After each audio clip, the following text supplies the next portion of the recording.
Es un gusto estar con ustedes esta noche. Gracias Hugo, Gabriela, Marugenia por acompañarnos y a todos los que están presentes. Buenas noches. Estamos celebrando que el día de ayer abrimos la exposición Nación, Imaginar el Perú desde el MUSEN, con un poco de pena de no poder pues celebrar en alguna inauguración como solíamos hacer antes, y bueno, quizás tener algún conversatorio en un auditorio, lo que fuera, pero la virtualidad nos permite estar conectados, vernos, conversar, y justamente para eso está este espacio. Les cuento un poco de lo que es el proyecto Nación, que es el proyecto que hemos lanzado por el Bicentenario desde el Museo Central. Como saben, el Museo Central es la red de museos del Banco Central de Reserva del Perú. Tenemos amplias colecciones. Si bien nuestra sede principal en Lima es un museo, digamos, mediano, pequeño, un museo boutique, tenemos una colección muy amplia que incluye desde arte precolombino, arte tradicional, colonial, moderno, republicano, contemporáneo, hasta patrimonio industrial y numismática. No todas estas piezas están en exhibición, no todas necesariamente se conocen. La tecnología también nos permite que a través del catálogo de colecciones, por ejemplo, que ahora es digital, se puedan ir conociendo estas piezas, pero justamente por el Bicentenario pensamos en realizar una exposición especial que nos permitiera no solamente conmemorar estos 200 años de vida independiente, como república, sino también pensar en qué es el Perú, ¿no? Sabiendo que el Perú va más allá de esos 200 años, ¿no? Somos una nación milenaria, tenemos un legado cultural que aborda muchísimos años, muchísimas tradiciones.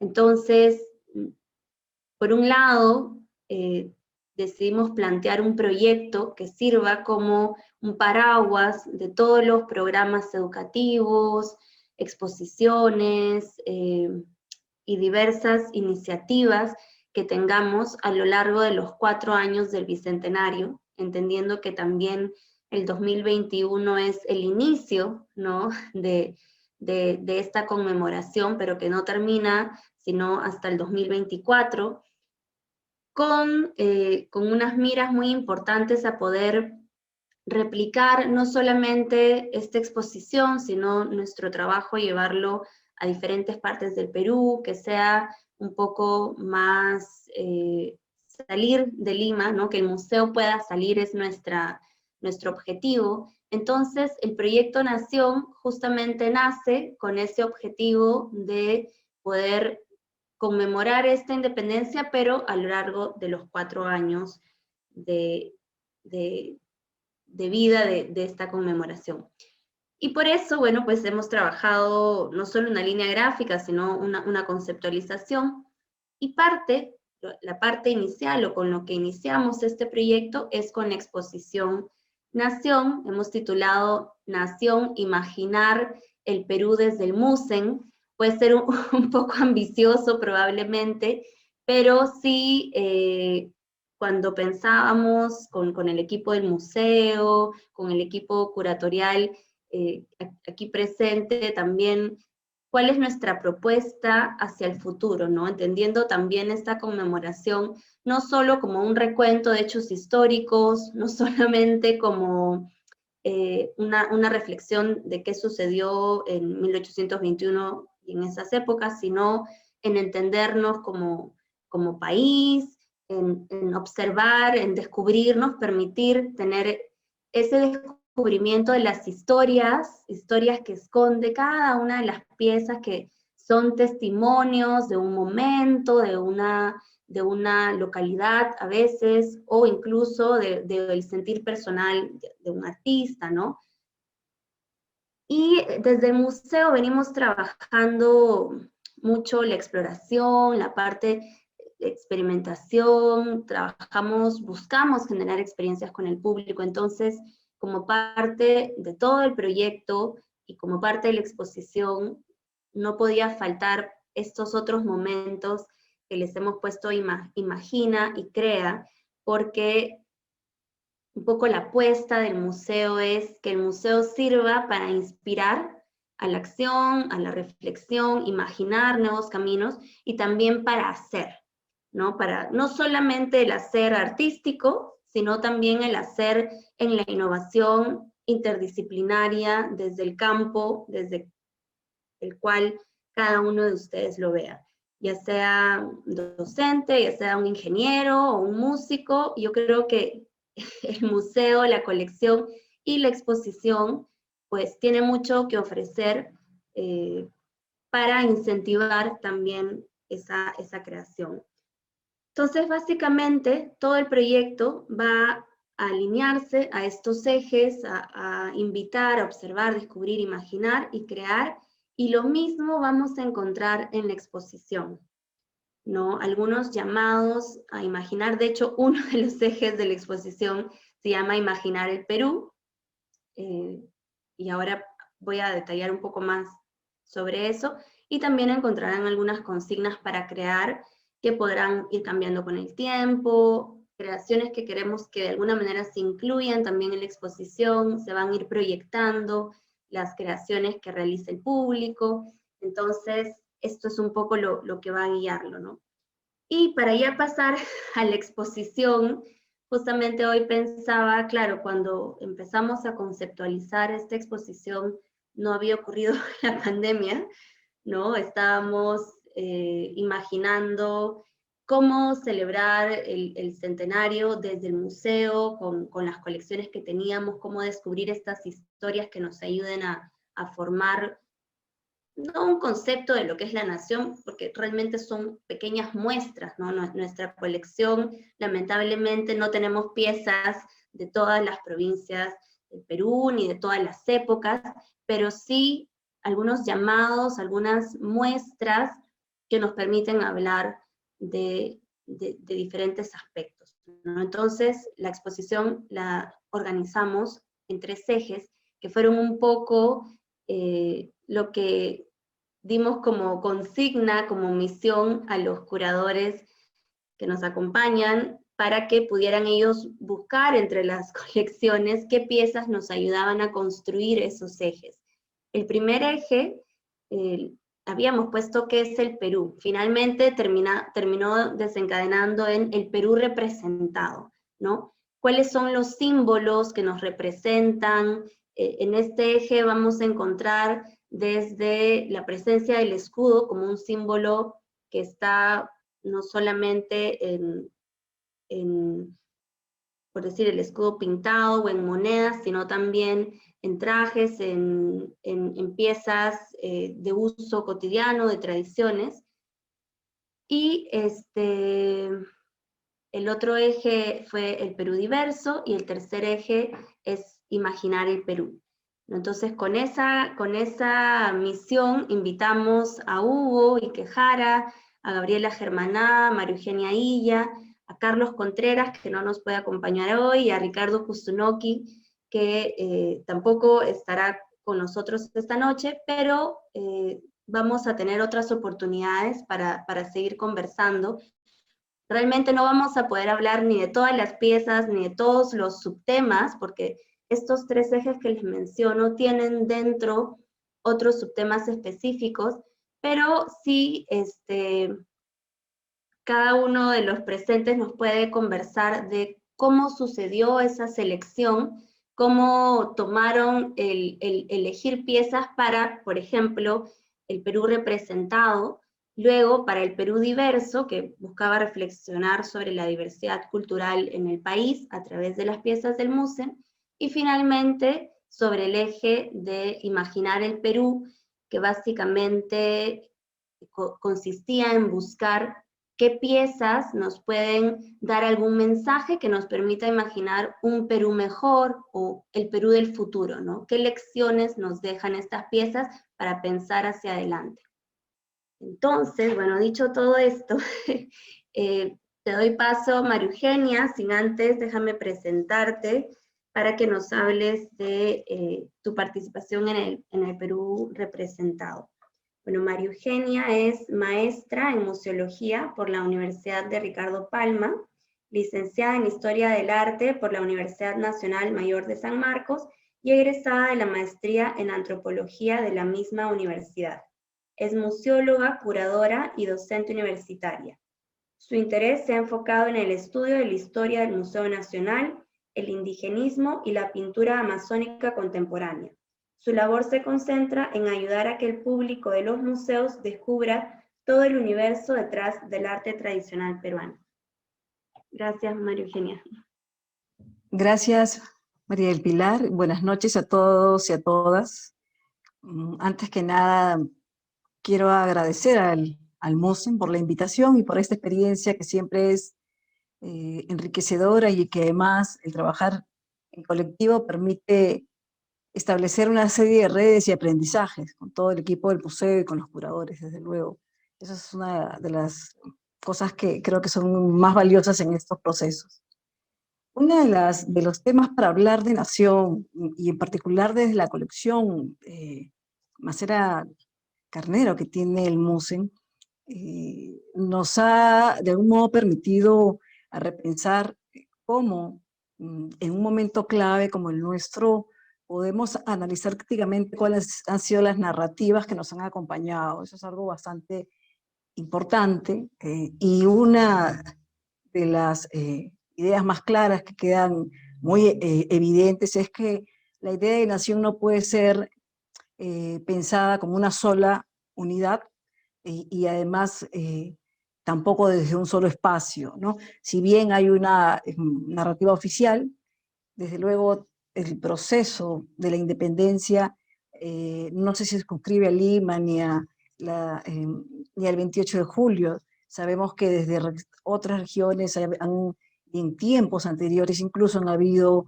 insurgencias indígenas y campesinas.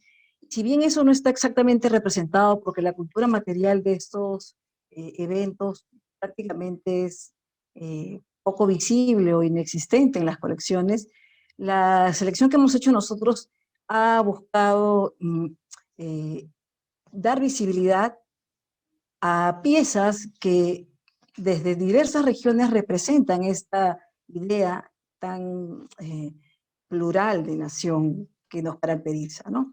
Y por ejemplo, en esta pieza que podemos ver, que es una esclavina de la fiesta en honor a la Virgen de Cocharcas, en Zapayanga, ¿no? Es, la utilizan los danzantes de la negrería. Si bien vemos acá un tema que está claramente identificado con este momento fundacional, en donde se ve a San Martín con este pabellón, también el contexto en el que se realiza, los materiales con los que se ha trabajado esta pieza y principalmente las narrativas que surgen a partir de ellas, nos invitan a pensar en en otras maneras de vivir y de sentir estos mismos elementos que forman parte de los discursos oficiales desde las miradas regionales y desde las distintas dinámicas que acompañan a estas miradas o en las que están insertas, ¿no?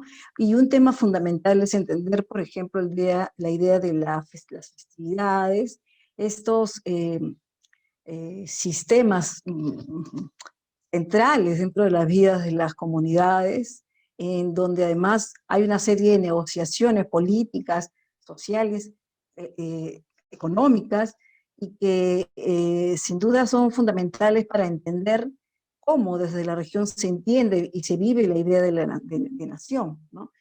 Este sentimiento, este vínculo con un territorio, con una comunidad, está muy presente, básicamente en las organizaciones, en las danzas, en todo lo que tiene que ver con los trajes, las comidas, las organizaciones musicales, todo lo que involucra el mundo de la festividad, ¿no?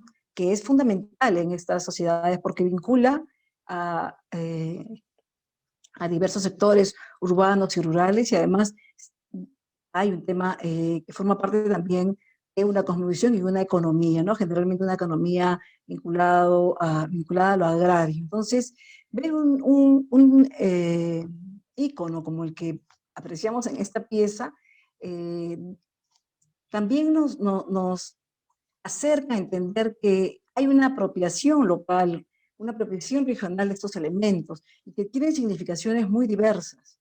De hecho, esta pieza, como podemos verla, tiene bueno, San Martín no se ajusta, digamos, al relato histórico exacto, ¿no? Porque este pabellón no es el que tenía San Martín en todo caso, pero lo importante es que alrededor de este elemento se dan una serie de vínculos y de relaciones importantes, ¿no?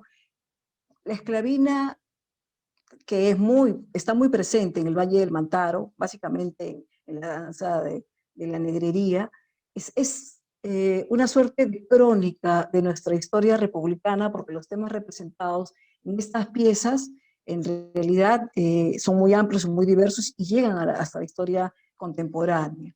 Y ello dice mucho de cómo desde estos espacios las temporalidades, la historia, las memorias se construyen de maneras distintas. Y eso es algo que sin duda es bastante enriquecedor para pensar esta idea plural de nación que creo que nos caracteriza, sin duda, y que lo podemos encontrar permanentemente, ¿no? En, en las diversas manifestaciones que existen alrededor del territorio peruano, ¿no? Ahora, como dijiste, Maripil, el escudo y estos elementos oficiales están en distintos objetos, tanto de la vida cotidiana, ¿no? En cerámicas, también de la vida ritual y desde luego de la élite regional, es decir, forma parte de distintos estamentos, tiene distintas connotaciones y eso es algo importante porque tenemos que releer, repensar su importancia y qué nos están diciendo desde estos ámbitos, ¿no? Y bueno, dentro de este conjunto de piezas también buscamos otros temas, otros objetos, en particular otras piezas como la que vamos a ver a continuación, que nos permiten pensar en esta idea de nación plural también, ¿no? Me refiero a la pieza de Víctor Churay, la ¿La pintura. siguiente? Sí, ¿no? Por favor. Ya, Muchísimas perfecto. gracias. Entonces, con esto entramos al eje de Perú diverso, ¿no? Exacto. Sí, sí, sí. Que sea el motivo para hablar del Perú diverso y en realidad sería infinito el tema para hablar del Perú diverso porque, bueno, solamente ¿no? Obras que están representados acá es uno de ellos, pero esta pieza es muy significativa de alguna manera, la idea que hemos pretendido visibilizar en este relato de la diversidad, ¿no?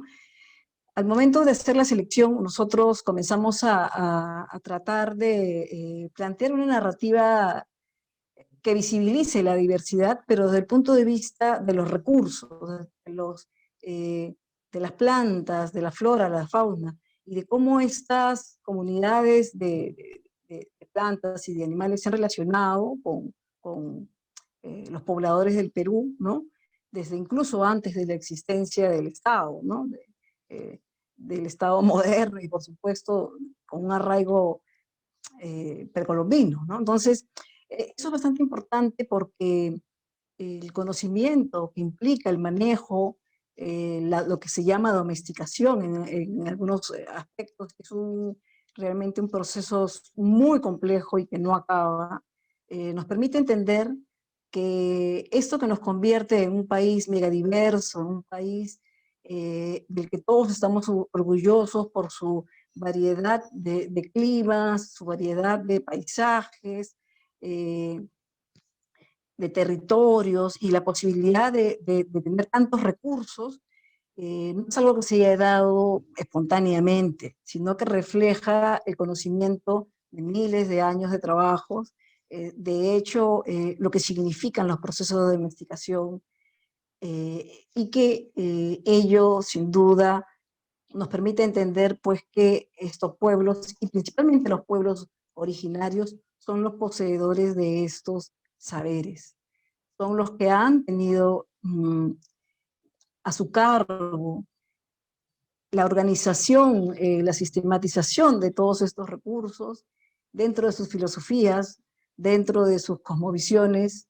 Está claramente identificada cada una de estas identidades y recursos que forman parte pues, de este universo. Y en este caso, por ejemplo, vemos una pintura de Víctor Churay, que es uno de los iniciadores de esta gran corriente de pintura indígena amazónica contemporánea. Esta es una pintura sobre Yanchama que él hace en el contexto del trabajo con el Seminario de Historia Rural Andina, en donde nos muestra casi desde una mirada etnográfica el proceso de la elaboración de la caguana. La caguana es esta bebida del almidón de la yuca que utilizan bueno, diversos pueblos, los Bora también. Hay distintas investigaciones al respecto. Recientemente, bueno, hace algunos años, pocos años, Alberto Chiris publicó los pueblos de la yuca brava, pero en realidad el conocimiento del trabajo, no solamente de la siembra y la cosecha, sino del aprovechamiento de los tipos de yuca, es algo importantísimo en la Amazonía en general. No podemos olvidar que hay un tipo de procesamiento de esta yuca para poder eliminarle el componente venenoso, ¿no? Y que este saber ha sido pues transmitido de manera milenaria por estas poblaciones. Entonces, esta pintura nos permite de un modo entender esta idea de diversidad de saberes y de conocimientos que en la actualidad además están representados por la diversidad de lenguas que consideramos en este conjunto de temas y en esta exposición en particular que para pensar en una nación diversa, tenemos que empezar a reconocer estas contribuciones que han hecho las poblaciones originarias, los pueblos indígenas, y desde luego que han sido minorizadas durante mucho tiempo y que en la actualidad se convierten en sociedades que tienen una agencia importante. Hay una serie de pintores y que además nos representan dentro y fuera del país. Creo que esta ha sido una de los anhelos de esta selección y de esta exposición, ¿no? Muchísimas gracias. Muchas gracias, María Eugenia. Y ahora le doy pase a Gabriela, ¿no? A ver, Gabriela, déjame presentarte un ratito. Bueno, Gabriela Germaná es curadora independiente y profesora visitante de arte contemporáneo en University of South Florida, en Estados Unidos. Es candidata a doctor en Historia del Arte por el Florida State University y su investigación se enfoca en el arte andino contemporáneo con énfasis en las relaciones entre las estéticas indígenas y el contexto del arte contemporáneo global. Ha trabajado en puestos de investigación, catalogación y curaduría en museos de Lima y ha desarrollado proyectos curatoriales independientes en el Perú y en Estados Unidos. En diversos proyectos. Ha presentado sus investigaciones en conferencias en Perú y Estados Unidos y publicado artículos para revistas especializadas, libros y catálogos de exposiciones. Muchas gracias, Gabriela. Hola, buenas tardes o buenas noches. Muchas gracias, Pili, por la invitación primero a formar parte del equipo curatorial de esta exposición y ahora por invitarnos a participar en este conversatorio y poder explicar un poquito cómo hemos ido cada uno trabajando bajo un poco las instrucciones, pero un poco bajo los temas, ¿no?, que el museo planteó para la exposición, bajo los 3 grandes temas que el museo planteó para la exposición. Creo que ha sido una experiencia interesante, ¿no? Porque es teniendo estos temas y teniendo la colección, cómo tratar de organizar ciertas narrativas que den cuenta de toda esta historia del Perú, sobre todo en términos de la historia, en mi caso, la historia más contemporánea, ¿no? En el caso de diversidad cultural, que es esta sección que estamos viendo ahora, yo estaba, cuando se me dio el encargo, o cuando ustedes nos propusieron el encargo, yo estaba pensando cómo abordar el tema de la diversidad cultural, porque como Marigena dice, es un tema amplísimo. Entonces, ¿cómo se podía abordar a través de un conjunto? Porque además nos propusieron que cada uno seleccionáramos 4 obras de la colección para cada, 4 para la primera tema, 4 para el segundo tema y 2 para el último. Entonces, ¿cómo poder armar algo que hablara de esa diversidad cultural con estas 4 piezas, ¿no? Y entonces, después de revisar la colección y las obras de la colección, me pareció que podía ser interesante hablar a partir de los cuerpos específicos, ¿no? Los cuerpos que den cuenta de las diversas identidades presentes en el territorio peruano. Y una cosa que me pareció también muy interesante y que encontré dentro de la colección eran ciertas obras que a partir de autorretratos, los artistas hablaban de sus cuerpos específicos, desde su propia visión de la diversidad desde un cuerpo específico. Y además, el autorretrato a mí me parece un tema interesante, porque mientras el retrato, digamos, en la historia del arte ha servido en general para representar a aquellas personas que pertenecen a los grupos económicos y sociales de poder, el autorretrato más bien ha servido para muchos artistas que provienen de grupos históricamente marginalizados para poder dar una visión de sí mismos, una visión propia de sus propios cuerpos, de su propia perspectiva. Y bueno, este es un tema que ha sido analizado en la historia del arte, sobre todo a partir del tema de las mujeres, como las mujeres en la historia del arte, muchas veces artistas que no han sido consideradas por la historia del arte como las más famosas, en la historia del arte han comenzado a recuperarse autorretratos donde los artistas en el Renacimiento, en el siglo XIX, han usado el autorretrato para hablar de sus propios cuerpos, y mucho más en la época contemporánea, a partir del feminismo, en los años 70 del siglo XX. Pero también me interesa no solo el tema de las mujeres, me interesó no solo el tema de las mujeres, sino también cómo artistas que provienen de contextos marginalizados o no reconocidos también han usado el autorretrato para representar sus cuerpos, para representar sus actividades, y no solo, y eso también era una cuestión importante en este tema del autorretrato, que comienzas a ver no solo cómo es una representación de sus identidades personales, o identidades propias de cada uno de los artistas que se representó en ese retrato, sino también que cómo se refieren a identidades colectivas. Entonces también me interesó el término del autorretrato colectivo, ¿no? Cómo el artista, cada uno de estos 4 artistas que escogí para esta parte de la selección, no solo representan su propia historia, creo que esa ha sido la intención del artista mismo, representar su propio cuerpo, su propia actividad, sus propios intereses, pero luego uno puede ver cómo el autorretrato habla un poco más allá y habla del grupo con el cual estos artistas se autoidentifican, ya sea en términos sociales, en términos de género, de raza, de clase, ¿no? Y por eso es que escogí dentro de la colección yo 4 obras, que bueno, cuando vean la exposición las van a poder ver ahí. Y uno es un autorretrato de un imaginero de Junín, de Huancayo. Tengo que tener mis notas porque me olvidé todo. De Abilio González. De Abilio González es un autorretrato de Abilio González preparando sus propias obras en su taller. Otro es un cántaro shipibo, donde el artista ha representado a una mujer cargando un kempo, otro cántaro, y se refiere, ella no es un autorretrato propio del artista, pero se refiere a una actividad que realizan las mujeres en su comunidad, y en eso me refería un poco al autorretrato colectivo. También hay otra obra de Paloma Álvarez que habla sobre la migración, y me pareció interesante cómo se reconoce el cuerpo migrante de una mujer de un entorno de la sierra, de Ayacucho, hacia Lima, pero cómo habla de cuerpos migrantes. La obra para mí también no solo habla de esa historia precisa de su abuela, sino de cuerpos migrantes.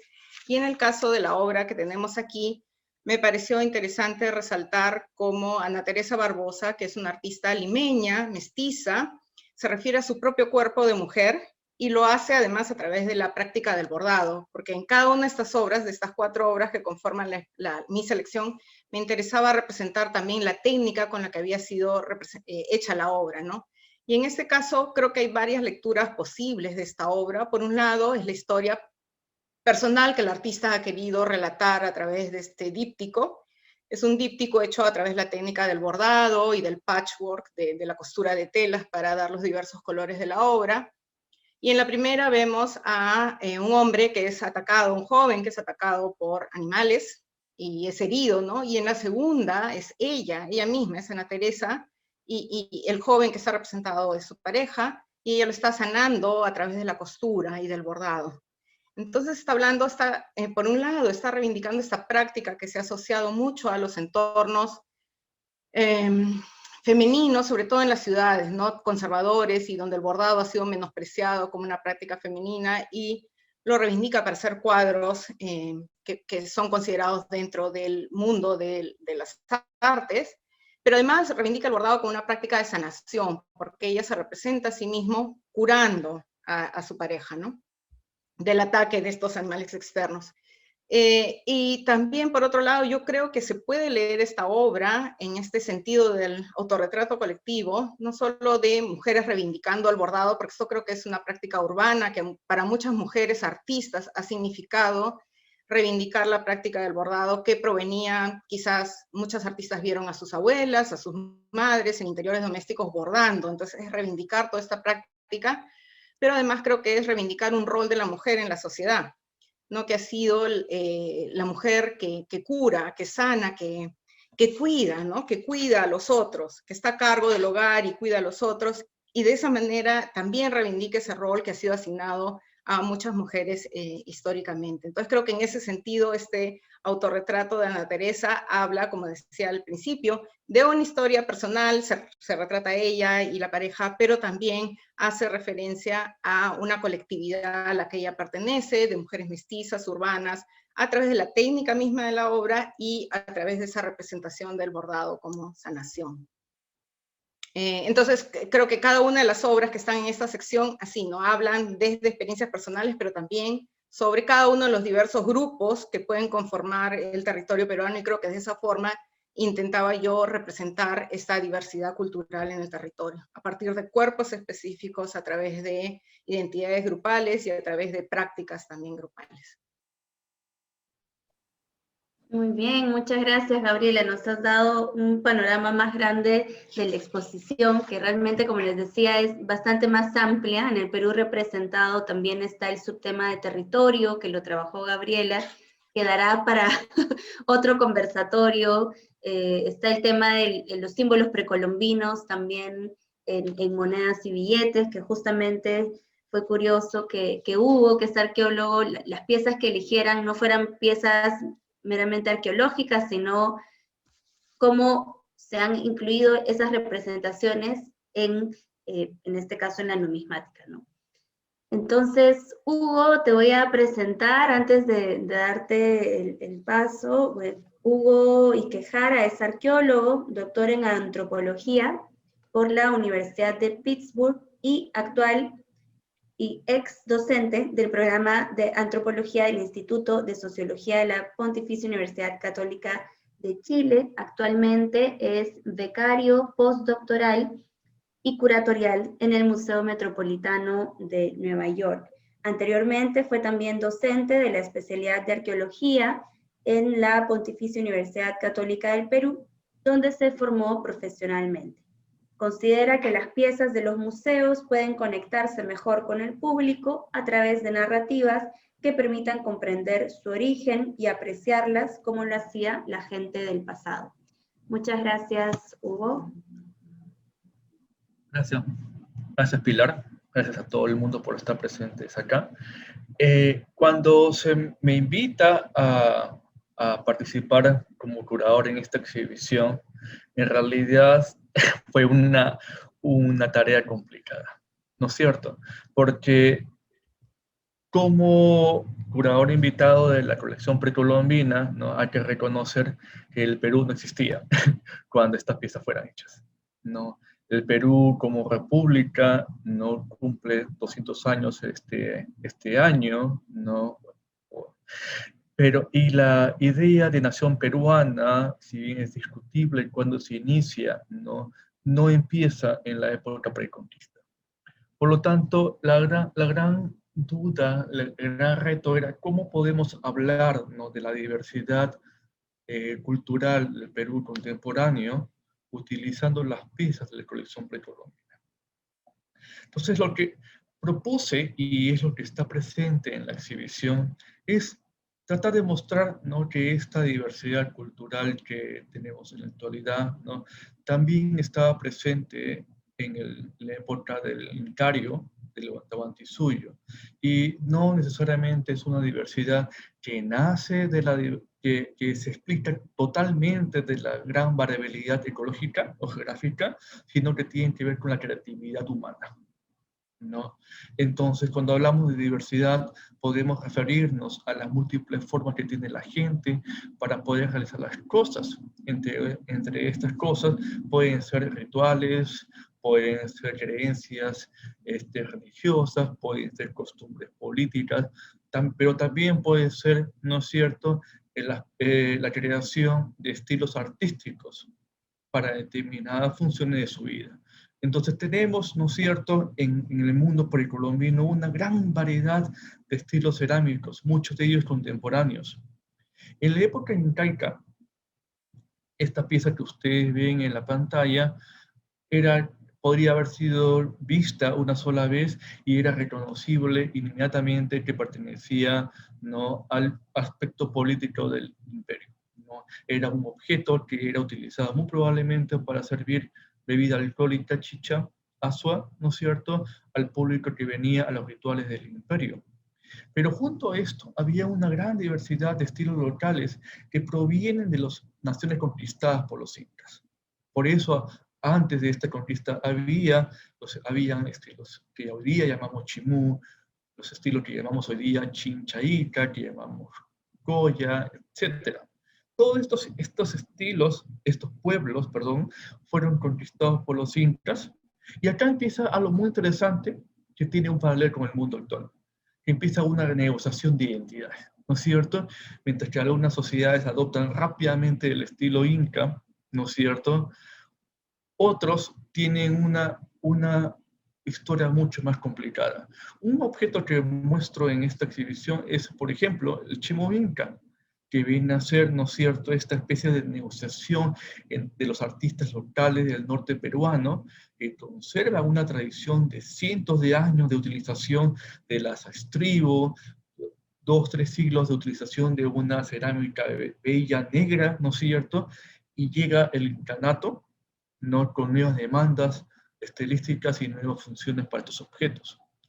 Ahora, esto hay que también verse, ¿no?, con la diversidad que hablaba María Eugenia de lenguas que hay en el Perú, lo que había en la actualidad y había también en Tahuantinsuyo, muchas de estas lenguas completamente distintas en el día de hoy.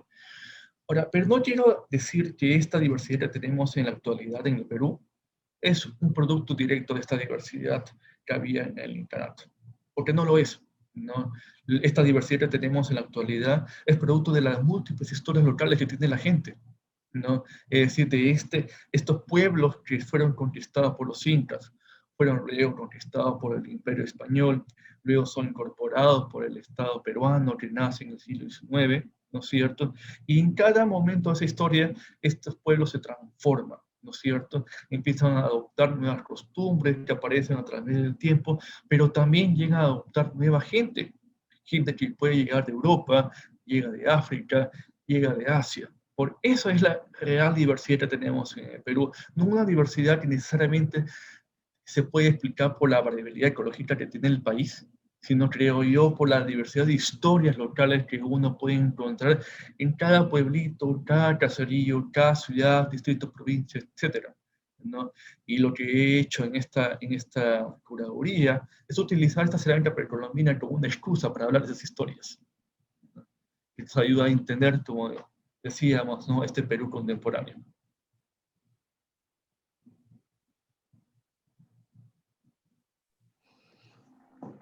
Muy bien, muchas gracias, Hugo. Entonces, vamos a entrar un poco a este tercer eje que fue imaginar el Perú, que realmente lo resumimos como 7 caminos propuestos por el equipo curatorial para pensar el Perú, ¿no? ¿Qué lecciones nos dejan estas piezas, las obras del museo para imaginar el Perú, que de alguna manera pues nos servirán también para nuestros programas educativos, laboratorios que hemos venido realizando también para hacer este ejercicio con los diferentes públicos y comunidades con las que trabajamos, ¿no?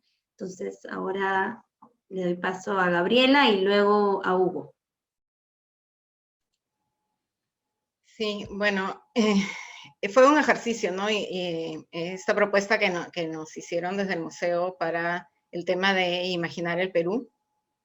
Creo que lo primero que me vino a la cabeza es algo que todos en este último año y un poco más hemos estado pensando, ¿no? En la epidemia del COVID. Y cómo la epidemia del COVID a muchos, y espero que a todos, nos haga reflexionar sobre las maneras en que hemos estado llevando un poco el mundo, ¿no? Llevando esta sociedad y que nos ha llevado a este desastre que es social, ecológico, en fin, todos estos temas. Entonces me preguntaba cómo se podía mirar hacia un futuro, imaginar una cuestión diferente. Creo que no solo es para el Perú, en el mundo todos estamos, o muchos estamos tratando de pensar a partir de esto cómo seguir para adelante, ¿no?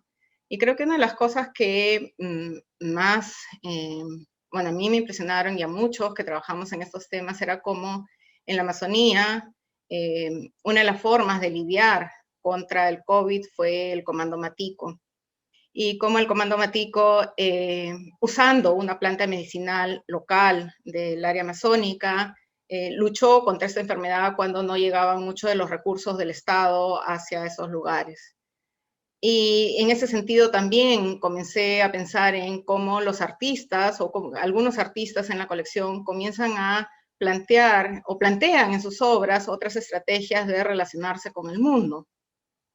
Y en esta sección, entonces yo encontré 2 obras que a mí me parecieron bien interesantes en este sentido, de cómo imaginar un futuro a partir de saberes y prácticas no occidentales. Una de ellas es esta que pueden ver aquí, de Elena Valera, y hace referencia a los beneficios terapéuticos de la medicina con plantas medicinales, ¿no? De la Amazonía. La otra obra que van a ver en la exposición es una obra de Harry Chávez, que es un artista de Lima, pero como él tiene una formación en una escuela de arte, una formación que podríamos decir basada en criterios eurocéntricos, pero como él a partir de su experiencia y de sus obras intenta descentrar su comprensión de la realidad a partir de referentes a saberes indígenas. Entonces, no voy a hablar en esta ocasión de la obra de Harry, pero la obra que elegí de Harry es Pachamamita y hace referencia al culto a la Pachamama, a la tierra, considerarla como un ser viviente, como un ser que también con el que podemos tener otro tipo de relación y no solo esa relación extractivista de ir a los territorios y excavar los minerales y que no nos importe lo que pase allí, ¿no? Entonces, creo que ese tipo de reflexiones es lo que me interesaba plantear en esta sección de Imaginar el Perú. La otra obra, como les digo, es esta de Elena Valera, Onanya Baque Raoni, y aparte de lo que yo les puedo mencionar aquí, hay también unos audios que seguro después Pilar les va a contar, donde la misma Elena les cuenta sobre esta pieza y es muy bonita, es muy bonito ese audio, espero que lo puedan escuchar luego. Pero en todo caso, lo que ella está representando aquí, como pueden ver, es a la izquierda hay un curandero, el onanya o curandero o chamán, que está con su planta en la mano y está curando a un niño. El niño es sostenido por la madre. Elena en la grabación menciona cómo en los ojos del niño se puede ver que su espíritu no está, que está perdido, y cómo el curandero, a través de la relación con las plantas, va a ir a encontrar su espíritu para devolvérselo y curarlo. Entonces, creo que ahora ven el sentido un poco de esto de imaginar el Perú desde otros saberes, desde otras perspectivas, desde otras prácticas, y no necesariamente desde las prácticas occidentales, sino también tener en cuenta los saberes y las prácticas de otras poblaciones para pensar de repente en otras formas de vida y sobre todo en otras formas de relacionarlo con la naturaleza para no seguir causando toda esta serie de desastres ecológicos, ambientales o incluso algún desastre que nuevamente nos lleve a un virus y una epidemia como la que hemos tenido que soportar.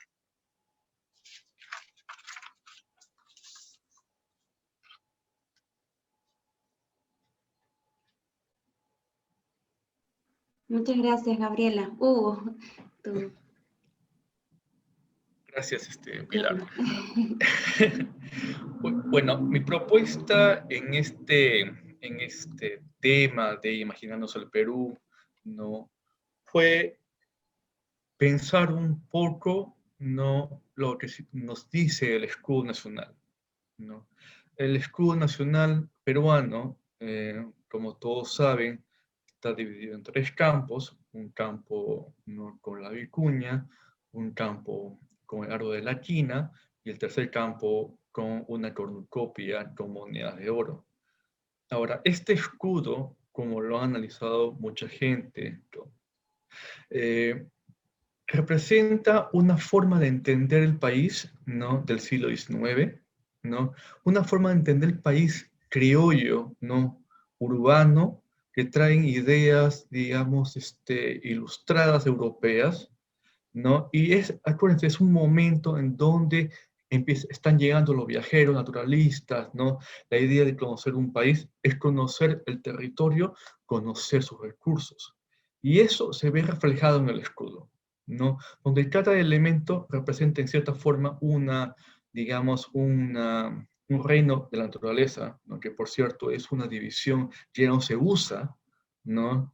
Y además también representa el deseo de la élite política peruana y la élite intelectual peruana al comienzo de la República, ¿no es cierto? La idea de tener a la vicuña con su rica lana, ¿no?, que puede ser comercializada, la idea de la quina, ¿no?, del cual se extrae medicina y el cual implica tener un conocimiento científico, ¿no?, que serían la base del progreso del Perú, ¿no?, el comercio y la ciencia, ¿no?, y cuya riqueza generada sería reflejada en este cornucopia de oro, ¿no? Entonces la idea acá era mostrar las formas en que el país, ¿no?, llegaría a tener un bienestar futuro, ¿no? Pero al momento de hacer este escudo, ¿no?, y materializarlo, digamos, eternizarlo, porque es el escudo nacional, ¿no es cierto?, también se está perennizando una forma de entender el país, una forma de entender el país en base a sus recursos naturales. Y eso lo vemos, ¿no es cierto?, a diario, lo vemos a diario en el colegio, lo vemos a diario cuando hablamos sobre el Perú, ¿no? Nos gusta estar orgullosos, ¿no es cierto?, de las riquezas del país, la riqueza natural del país. Lo que propongo en este escudo reimaginado es invitar al público a pensar, ¿no?, qué otras formas podemos imaginarnos el país. No como una intención de reemplazar el escudo nacional, que tiene una historia, tiene un contexto, ¿no es cierto? Y es una historia linda, sino para poder tener una crítica, ¿no es cierto?, acerca de qué es lo que no refleja el escudo, ¿no? ¿Qué problemas contemporáneos, ¿no?, quiénes están ausentes en el escudo? Para esto utilizo 3 piezas de la colección precolombina, ¿no? También podríamos haber utilizado piezas de otra colección para poder mostrar una serie de elementos que considero yo son interesantes de discutir. Por ejemplo, el monito moche, ¿no es cierto?, representa un animal que proviene mayormente del bosque amazónico, ¿no? Es una región que representa casi la mitad del país, ¿no?, territorialmente hablando, y que se encuentra completamente ausente del escudo nacional. Pero también está representando a una especie que no tiene valor económico, ¿no?, cuyo valor, ¿no?, como especie tiene que ver con su integración, con la forma en que interactúa con otras especies de animales y plantas en este ecosistema, ¿no?, de la selva. El segundo elemento que utilizo es una lucua nazca, que puede ser quizás una fruta común, ¿no?, que uno puede conseguir en el mercado durante el verano, ¿no? y uno lo recuerda porque es un helado que uno no puede conseguir fuera del país, ¿no? Pero esta lúcuma, ¿no? Para un agricultor implica años de trabajo, porque la lúcuma no te da, ¿no? El fruto en el primer año. De hecho, mucha de la lúcuma que uno consume proviene de injertos, ¿no? Por lo tanto, esta lúcuma nos obliga a reconocer el arduo trabajo que implica extraer o cosechar estos recursos. No es simplemente que la naturaleza nos da. Como dice María Eugenia, este tipo de cosas nos obliga a pensar del aporte humano, ¿no? Que está detrás de los productos que consumimos a diario. Y finalmente, lo que yo considero lo más importante, y creo que todo el mundo ha mencionado esto en un momento del día de hoy, es entender que el Perú lo hace su gente, ¿no? No lo hace los recursos, ¿no? Y por eso me parece muy importante tener, ¿no? La figura humana en este escudo reimaginado, porque hay que entender que si podemos tener el día de hoy una cultura variada, podemos tener hoy día, ¿no es cierto?, una historia que hablar, pero también recursos que podemos extraer o consumir, se debe a este aporte humano de conocimiento hasta el sudor y el trabajo, ¿no? Que permiten traer ese tipo de cosas a nuestros hogares, ¿no? Entonces, son tres temas que podemos trabajar con este escudo imaginado. Yo supongo que el público puede tener, otros curadores pueden tener otras formas de poder reimaginar este escudo, y cada uno de estos nos hace un poco reconocer, ¿no? De dónde venimos, nuestras historias personales, ¿no es cierto? Y la demanda que tenemos, ¿no es cierto?, en la actualidad, frente a este Estado que está cumpliendo, ¿no es cierto?, 200 años de vida. Gracias. Qué bonito, Gabriela, Hugo. Realmente, sí, creo que lo importante es entender también esta celebración o conmemoración del Bicentenario realmente también como un punto de partida, ¿no? No un punto final, sino es un punto dentro de un continuo que lo seguimos construyendo todo el tiempo, ¿no?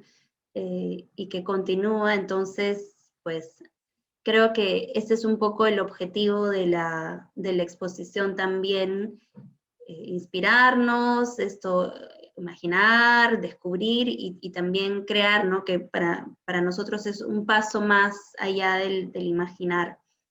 Y agregando un poco a lo que tú decías del escudo, pues esta idea que tuviste de armar este escudo con piezas del Musen nos llevó también a plantear algunas consignas, interacciones en la sala que más bien vamos a pedir a quienes nos visiten que hagan el mismo ejercicio que ha realizado Hugo, ¿no?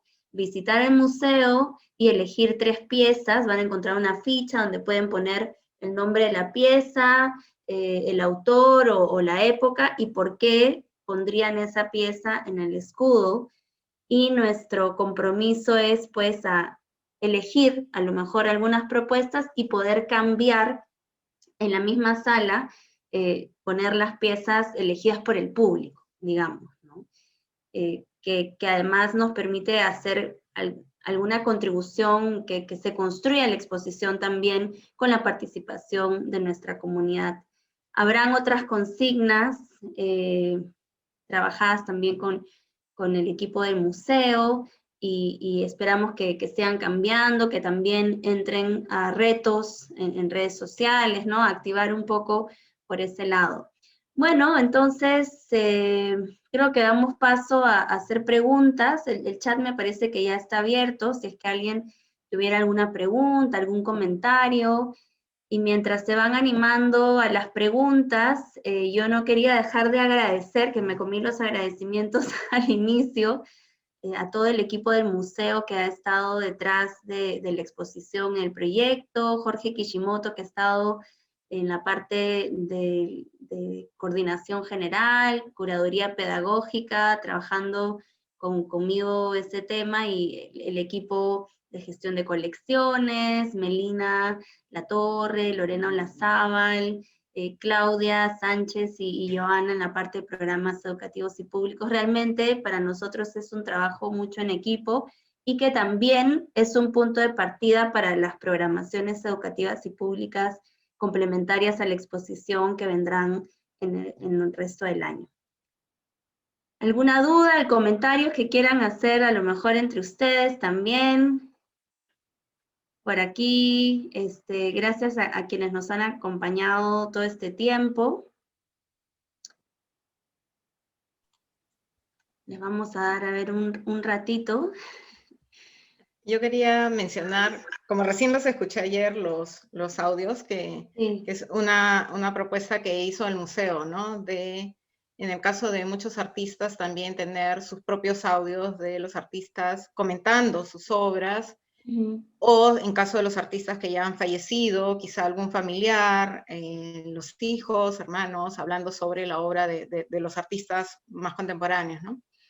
Y creo que es una experiencia bien interesante porque es no solo, o sea, es el otro lado de la producción, ¿no? Es nosotros interpretando las obras, pero también tener la opción de escuchar a los propios artistas desde sus diferentes voces y desde los diferentes lugares del país donde están localizados, poder ellos expresar y dar su voz. Entonces creo que también eso es, yo añadiría que esa es otra cosa importante de la exposición y que da también esta idea de este país diverso, ¿no? Porque es realmente cada artista hablando de diferentes lugares, de diferentes conocimientos, cosmovisiones, en fin, y creo que esto le añade a ese comprender el Perú desde distintos lugares.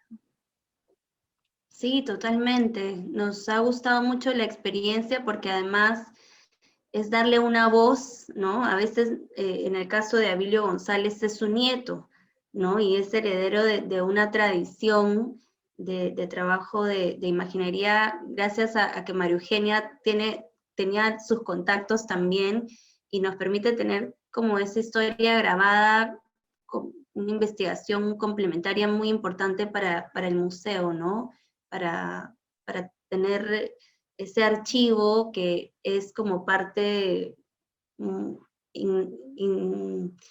inserta o parte intrínseca de la obra prácticamente, ¿no? Entonces sí, son esas diversas voces que, si bien, como decían, no podemos representar toda la complejidad de la diversidad cultural peruana, sí algunas piezas, algunas que muestran, nos dan cuenta de esta diversidad. Por aquí Humberto nos pone excelente exposición, muchas gracias por la invitación, y nos preguntan por el catálogo. Sí, va a haber un catálogo que lo presentaremos, esperamos en octubre, esperamos que sea físico también y tendrá algunas versiones digitales. Pronto tendremos una plataforma digital también para el proyecto Nación, en el cual podemos encontrar algunos artículos o las piezas destacadas. Por acá nos escribe Flor, nos manda un saludo fraternal desde el Museo de la Universidad de San Carlos de Guatemala, qué bonito. También en construcción del proyecto de exposición Bicentenario. La exposición se puede visitar de manera virtual. Esta es una muy buena pregunta, Flor. Todavía no hemos hecho el registro de 360 grados de la exposición, pero somos conscientes de que un registro 360 grados no equivale a hacer una exposición virtual, ¿no? Entonces, para eso tendremos la plataforma digital. Sí va a tener un espacio virtual. Creo que estos tiempos tan cambiantes también nos están llevando a definir siquiera qué es una exposición virtual, ¿no es cierto? Entonces, no es un catálogo, no es un video, recoge de varios de estos formatos, pero sí estamos preparando una versión digital de la exposición. No quisiera atreverme a decir necesariamente que es una exposición virtual, ¿no? Porque podría tener unas características quizás muy particulares, pero sí tendremos un registro 360 grados que, si bien no reemplaza la experiencia de visita en sala, creo que puede ser muy cercano a imaginarse el espacio. La tecnología permite también hacer como poner las imágenes en alta definición, poder hacer mucho zoom, ¿no? A veces incluso superior a lo que el ojo humano permite. Entonces eso estará también pronto colgado en nuestra página. Pero gracias por la pregunta y los mejores deseos para la exposición que están preparando. Sería genial si nos dejas tus contactos para luego poder verla también.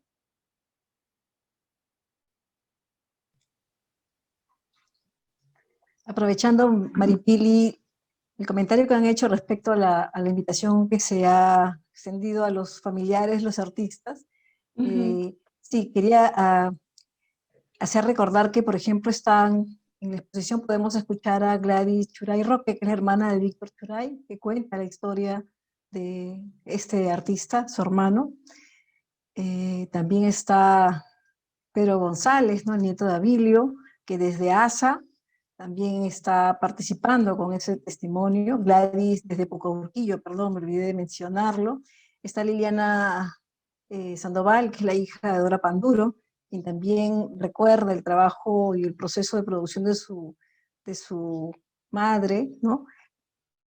Todos ellos son artistas. Además, está Marcial Berrocal, que desde Sarwa recuerda también a Carmelón, el gran Carmelón. El Musen tiene la mejor colección de este importante artista. Bueno, y también está Harry Chávez, y no sé si me olvido de alguien más, pero lo importante de esta narrativa, de esta propuesta, que esta posibilidad de escuchar estas múltiples voces enriquece enormemente el relato, ¿no? Y creo que nos ayuda a poder concretar de una manera más coherente la idea de la diversidad, que es tan importante, pero tan compleja, pero que sin duda el Musen pues está desde hace bastante tiempo apostando por ello, y creo que eso es algo que llena satisfacción a cualquier peruano que visite la muestra, ¿no? Nos identificamos mucho con todas estas narrativas. Muchas gracias, María Eugenia. Sí, realmente sentimos también que tenemos mucho trabajo por delante, ¿no? Muchos más registros que realizar, y creo que con el marco del proyecto Nación, pues continuaremos con ese trabajo en los próximos años. Esperamos poder llevar alguna versión itinerante de la exposición también a algunas sedes que tenemos en sucursales, y este año sí presentaremos 2 programas educativos digitales, que será uno para primaria y uno para secundaria, un poco siguiendo el formato de programas educativos que trabajamos el año pasado. Entonces, estamos ahí buscando las diferentes formas de poder acercarla también a los diferentes públicos, ¿no? Un trabajo muy cercano con docentes. De hecho, tuvimos un laboratorio con docentes entre abril y mayo, que fue una experiencia muy, muy rica, porque trabajamos con 15 docentes por 6 sesiones. Fueron todos de diferentes partes, no solamente de Lima, ¿no? Y eso probablemente no hubiera sido posible en un contexto pre-pandémico, ¿no? Y es muy interesante porque, bueno, se han desarrollado materiales de la mano con docentes, mejor dicho, ellos han propuesto materiales para leer estas mismas obras que están en la exposición, con lo cual enriquece también las miradas y las formas de poderlas llevarlas a las aulas, ¿no? Tenemos por aquí algunos comentarios más. Saludos desde la tierra de Nailamp. Muchas gracias, Maritza. Carolina Castillo nos manda saludos también del Museo de la USAC, y muy interesante cómo interpretan este tema a través de piezas de su colección, que están tratando de hacer lo mismo en Guatemala. Un saludo, Carolina. Sí, yo creo que esto tiene que ver con tratar de conectar diferentes colecciones, ¿no? No sé si alguno de ustedes quiere comentar algo sobre eso. Y otro comentario nos dice: es la hora que desde los museos se vuelva a repensar y reinterpretar el Perú e ilumine el trabajo pedagógico en cada escuela del país. Gracias, Humberto. Sí. No sé si alguno quiere comentar sobre la interpretación de temas de diferentes colecciones también, ¿no? Algo que es interesante, Pilar, es que ahora que ha sacado una nueva serie de billetes, ¿no? El BCR, ¿no? Se ha vuelto a discutir en las redes, ¿no? Cómo se decide estos personajes. Es algo que estamos en cierta forma viendo, ¿no? En la exposición, ¿no? Un poco rescatando la parte, los símbolos precolombinos, ¿verdad? Pero es también una forma de entender que hay acá dos visiones que estamos mostrando en la curaduría, ¿no? Una visión oficial, que es la visión del Estado, ¿no? Que se ve en las monedas, en los billetes, y la visión, digamos, de la gente en todo el Perú, que por medio del arte está mostrando un país quizás, no sé, iguales o diferentes a aquella idea de nación que tiene el Estado, ¿no? Sí, por supuesto. Ha generado debates en redes sociales y ha coincidido además con la apertura de la exposición, ¿no? De hecho, hemos tenido varios entre talleres o propuestas en el museo de a quién colocarías tú en una moneda o en un billete, qué símbolo representarías. Es un ejercicio que realizamos como con bastante frecuencia, pero que además nos da cuenta de cómo nos imaginamos o cómo nos representamos y ver también las diversidades, no solo regionales, sino también, no sé, de cada familia, costumbres, ¿no? Personales. A mí hubo algo que me interesa mucho y a lo mejor tú podrías profundizar, es cuando tú hablas de las historias eh, locales, tú hablas, claro, que la diversidad precolombina, la diversidad durante el Tahuantinsuyo no era solo una respuesta a la diversidad geográfica, ¿no? Ni necesariamente solo a la comunidad, sino de las historias colectivas. No sé si podrías explicar un poco más a qué te refieres con esas historias y si le agregamos complejidad a la pregunta, ¿cómo se aplica eso actualmente? ¿No? Claro, a lo que iba, perdón, a lo que iba con eso era de que, o sea, lo que vemos como diversidad, ¿no? En mucho tiene que ver con la creatividad del ser humano que se enfrenta a, digamos, a problemas similares, ¿no? Por esa razón, ¿no? El mismo vaso que sirve para beber, no chicha, es diferente, ¿no? En regiones distintas, ¿no? Y eso no se explica necesariamente por el clima, se explica por la creatividad artística, ¿no es cierto?, de estos pueblos. Mm. Pero la idea de extrapolar esta diversidad al presente me parece a mí un poco forzado, Mm. porque en realidad no somos moches, no somos chimús, no somos chancas, ¿no es cierto?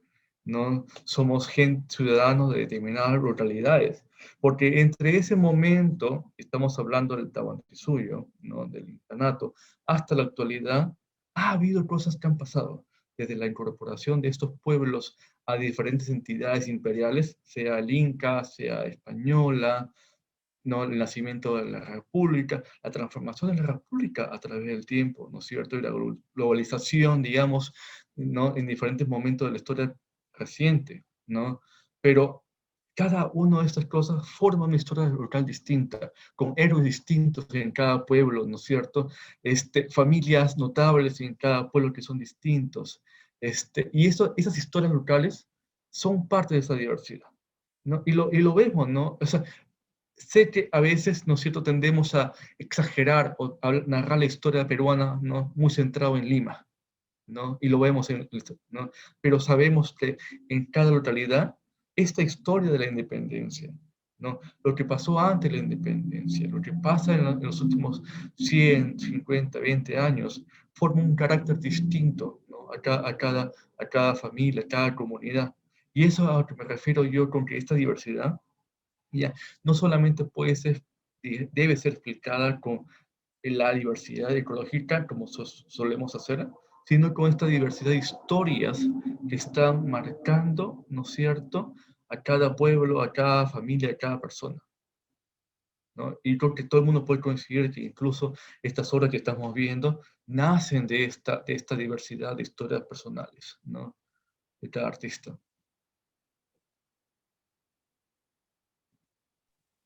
Muchas gracias. Sí, muy interesante, ¿no? Realmente no... Hay mucho detrás de costumbres y tradiciones.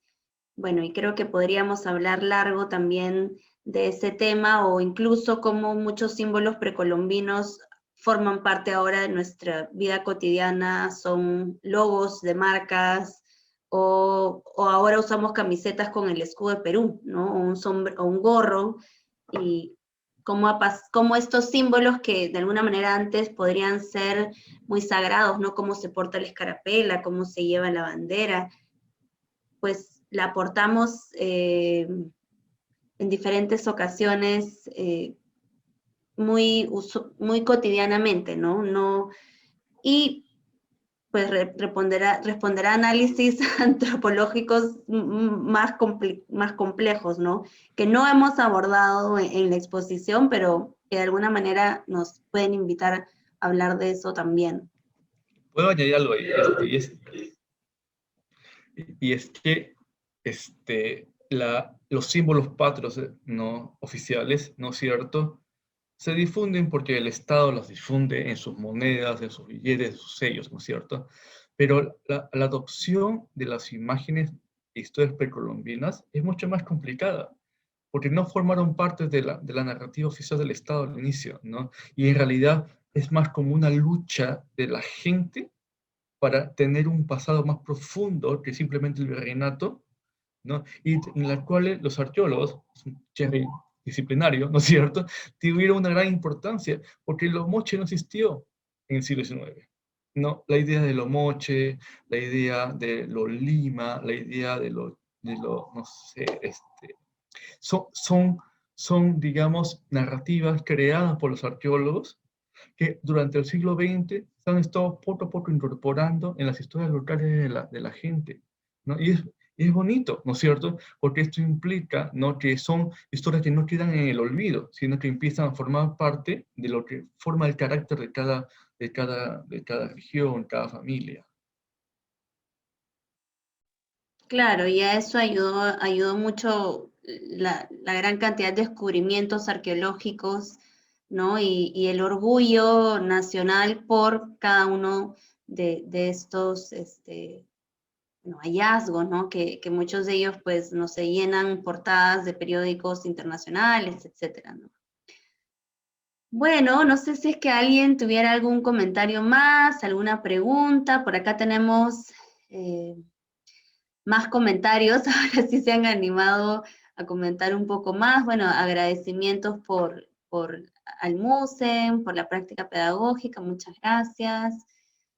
Acá Humberto nos dice, las historias locales nos hablan de una cotidianidad valiosa que hay que recuperar del pasado. Nuestros arqueólogos encuentran un vaso o una osamenta, pero será difícil darle movimiento. Bueno, manda saludos desde Chiclayo, la tierra del señor de Zipán.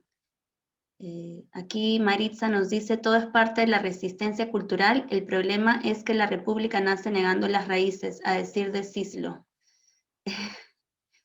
No sé si alguien quiere comentar sobre eso.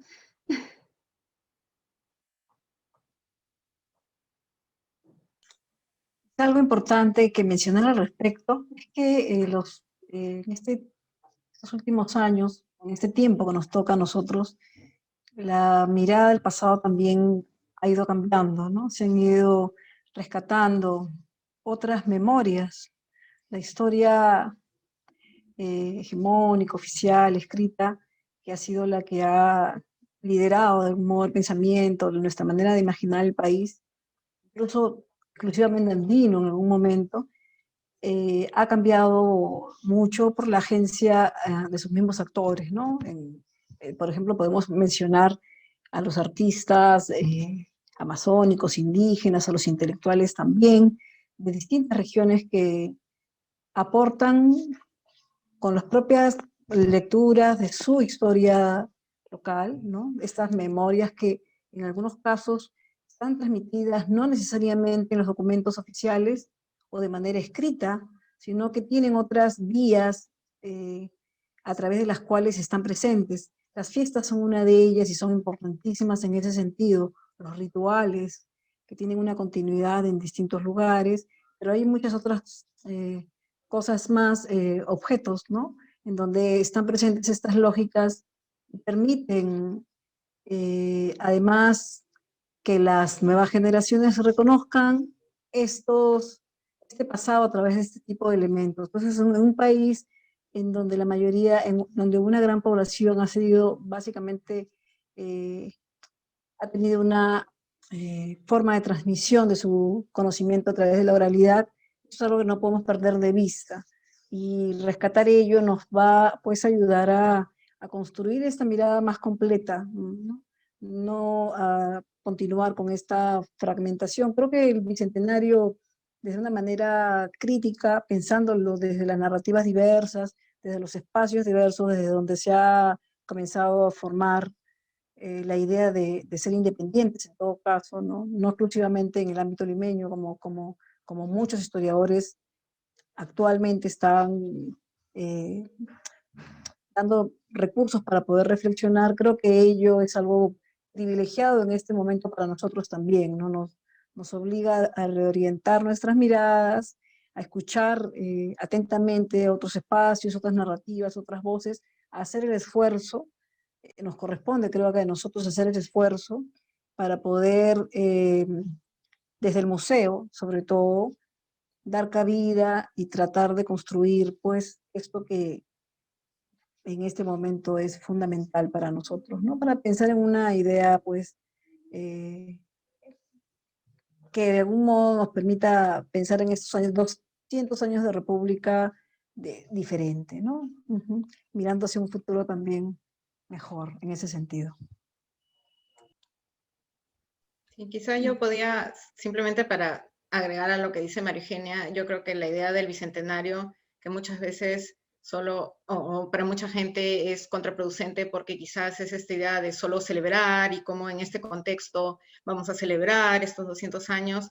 Sí creo más bien que como está haciendo el MUSEN, como están haciendo otras instituciones, artistas, investigadores, más bien que sirva para reflexionar, ¿no? Que cómo se ha mirado al Perú, cómo, como decía María Eugenia también, ha sido mirado desde una perspectiva hegemónica, de los grupos de poder, sin tomar en cuenta otras historias locales, sin tomar en cuenta otros conocimientos, y más bien que este momento sirva para una reflexión más firme sobre esos otros modos de ver el país, ¿no? Y en ese sentido también los museos, porque los museos han sido construidos bajo estas visiones hegemónicas, ¿no? ¿Qué es lo que constituye una colección en un museo? ¿Qué es lo que se colecciona en un museo? ¿Cómo se exhibe? ¿Bajo qué rubros se exhiben las cosas? Y creo que también la revisión de las colecciones y cómo se han exhibido forma parte de este repensar la historia contemporánea y cómo se ha llevado la historia del Perú. Sí, ahí hay trabajo, bastante trabajo por hacer. Y creo que por lo menos partir desde la investigación, el poder revisar, conocer mejor también las colecciones en ese sentido. Por ejemplo, el tener el comodato de la colección Macera Carnero nos permite a nosotros poder quizás